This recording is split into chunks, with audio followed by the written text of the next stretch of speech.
In this video, I want to talk to you about the Atmel Studio 6 Integrated Development Environment, an IDE, that is used for programming AVR chips and ARM chips.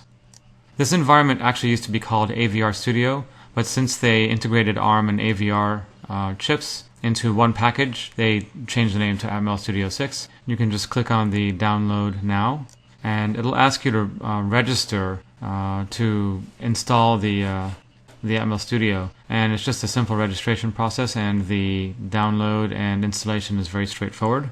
When the program installs, it creates an icon on your desktop, and you can go into all programs and it'll be under the Atmel and Atmel Studio 6.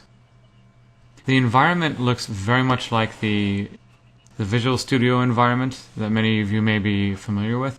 It actually is. It's a version of Visual Studio 2010. Unfortunately, the Studio doesn't have support for the USBTiny ISP, so we're going to have to put that in ourselves. And the way to do that is just to go to Tools, go to External Tools. This is the selection you need to make to create other tools or other programmers that we'll need to use. And you can see that it comes up with new tool 1, and we can add new tools, delete tools. We're going to call this one USBTinyISP. And the command is going to be the AVR executable file, and then the arguments that we would normally put after the AVR dude, we would put them right here. So let's just go ahead and put AVR dude. If you don't have the AVR dude installed, then you will need to install it, and you install that using the WinAVR program that you can see on one of my initial videos for the microcontroller series. You can see that here on the Newbie Hack site. Go to microcontroller tutorial and the MCU WinAVR install. And I also show how to install it for the 64-bit version of Windows. To determine what arguments we need, let's go ahead and go to the command line, and we'll take a look at just type in command there, CMD. We'll take a look at the standard AVR dude command line arguments. You can just type in AVR dude, and then just pressing enter will give you all the arguments we would need to use. Let me bring this down here so we can see it a little bit better. Let me get this out of the way. Oh. Let me get this out of the way so we can see both. Okay, tools, external tools. Alright, USBTinyISP, and the command is avrdude.exe. And let's take a look over here. So we have, we know we need a program, we need to specify a programmer, so let's go ahead and just do that. -C, small c, and that's the USBTiny. We'll make it all lowercase. We also have to specify what chip we're using, which AVR microcontroller we'll be using, and that is specify AVR device. That's the small p, so -P, and I'll be using the M324P, which is the ATmega 324P.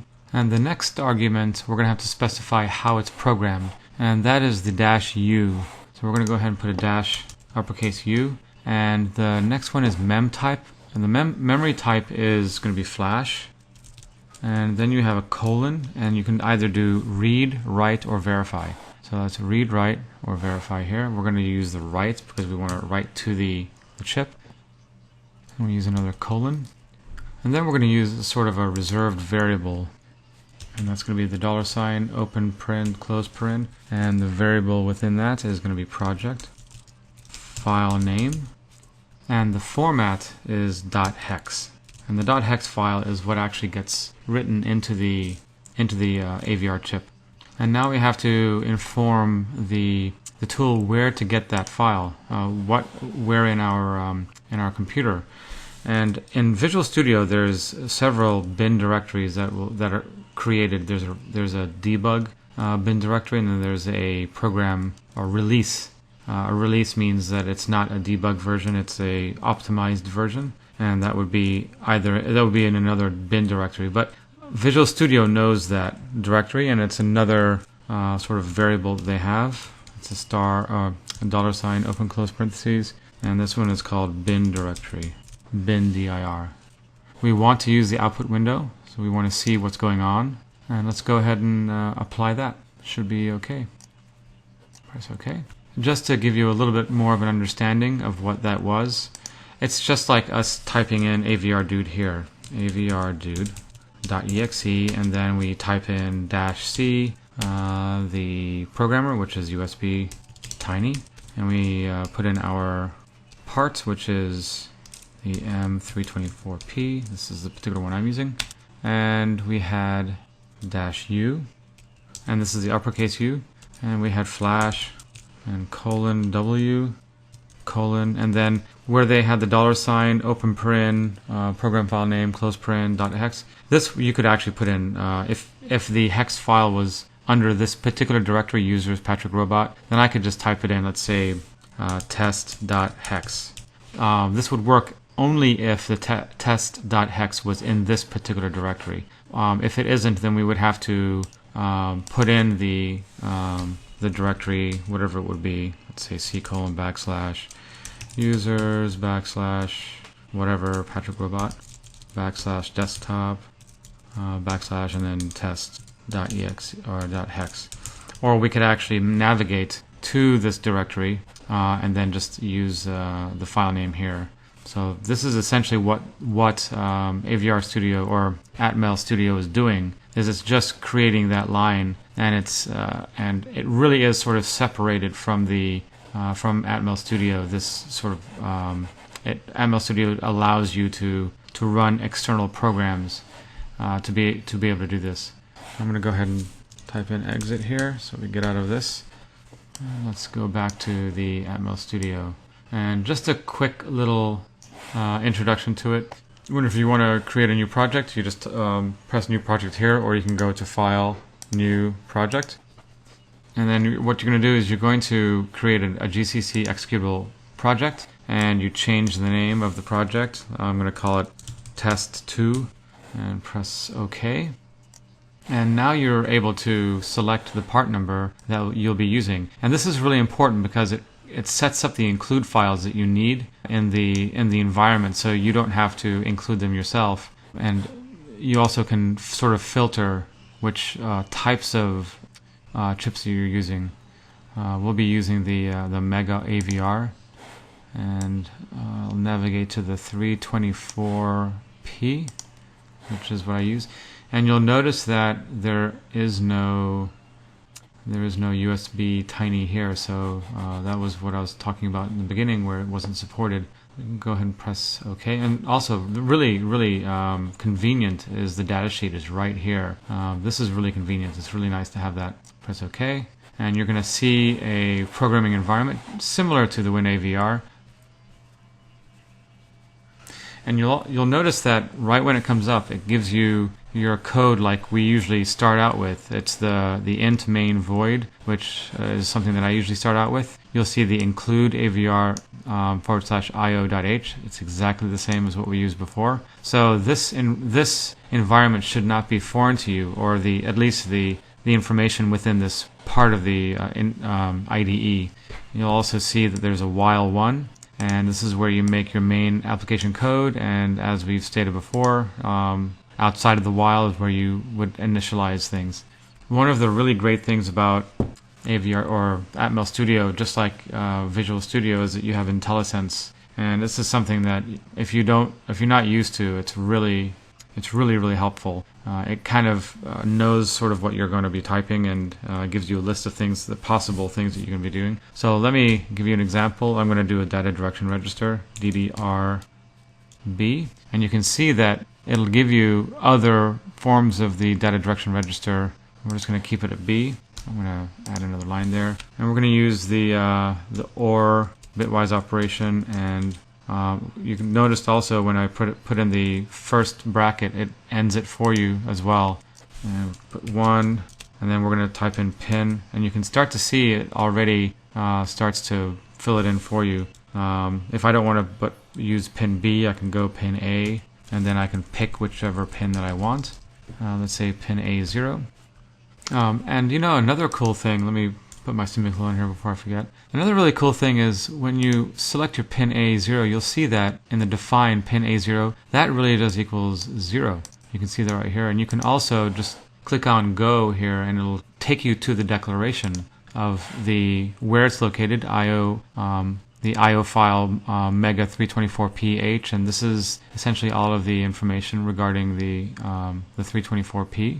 And you can see that defined pin A0 is just 0. So it's like putting a 0 right in here, but it's a little bit easier to read when you have pin A0. Let's check out just making one of those pins high, or port. You can see B. If you put A, it'll put the A's in there. Let's go back to B, and we'll do a let's do an AND bitwise not operation, and bring it low, even though it's probably already low. Pin B0, and I put pin A0 even though I have DDRB, so I better change that. Pin B0. Let's just do actually a quick LED test to see if this programmer will work. Include. We'll use the AVR delay, and you can also see how it kind of knows what's there, what's around. You can scroll down and look at all the .h's. That's really nice. So I'll put the delay. When it's lit up like this, all you have to do is press enter, and it'll automatically give you the entire statement. So let's toggle the LED. So we'll do the port B again, and we're going to use the toggling and pin B0 again. Okay. And let's put a delay milliseconds, and we'll make it 500 milliseconds. And I think the chip is running at 1 megahertz. We may not get every half a second, but we'll see. So when you're ready to program the microcontroller in WinAVR, we would just go to the make all. In Atmel Studio, you'll need to go to build and then build test 2. And what this does is it compiles all of the program into one hex code. So let's go ahead and build.